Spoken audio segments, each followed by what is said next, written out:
疫情期间，民众宅在家，为了舒缓民众的压力，原本5月份要伫安平区境艺廊内展出的画家康玉花生活彩虹个展，一直等到疫情的3级警戒降级以后，才正式展开。康玉花女士目前是生活美术学会甲台南市美术学会的会员，进前因为护理的工作，一直无法度专心来做画。现在退休以后，有较侪时间。对着启蒙老师康志聪来学习，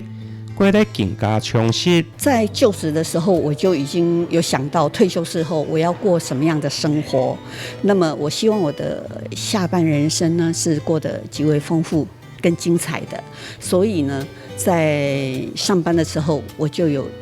跟康老师去学习画作。那在提前退休之后呢，我有更充裕的时间来展开自己的创作理念，就是因为有兴趣。那么在正好新化，我们有一位康志聪老师，他是一位非常优秀而且很好的一位不藏私的一位老师。那么借由他的教导，那慢慢的让我进入了这个作画的世界里面。我是希望在油画创作上是能够朝多元的题材来展开自己的色彩人生。康玉花的生活彩虹个展，呈现的有山水、田园风光、甲人文风情等，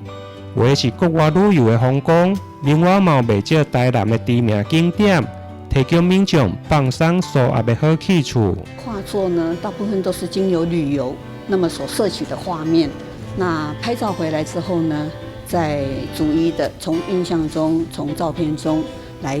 抓取那个灵感，来画画的。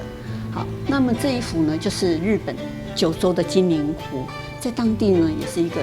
必去的观光景点，相当有名，而且非常漂亮。这个是我们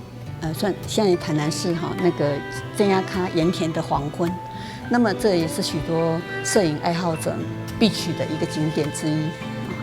那么它的黄昏呢，带入了很多很丰富的色彩，那么也是它极为吸引人的地方。在7月27号开始，因为全民共同防疫的努力下，那现在疫情呢，我们降级到第2级。好，那我们现在就是区公所重新开放，让民众可以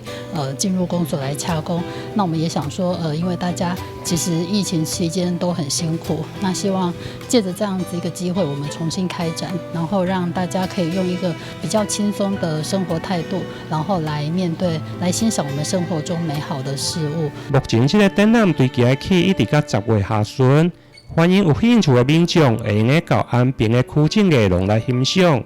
不过防疫期间，区公所呼吁民众参观也是要遵守防疫的规范。台南新闻林根采访报道。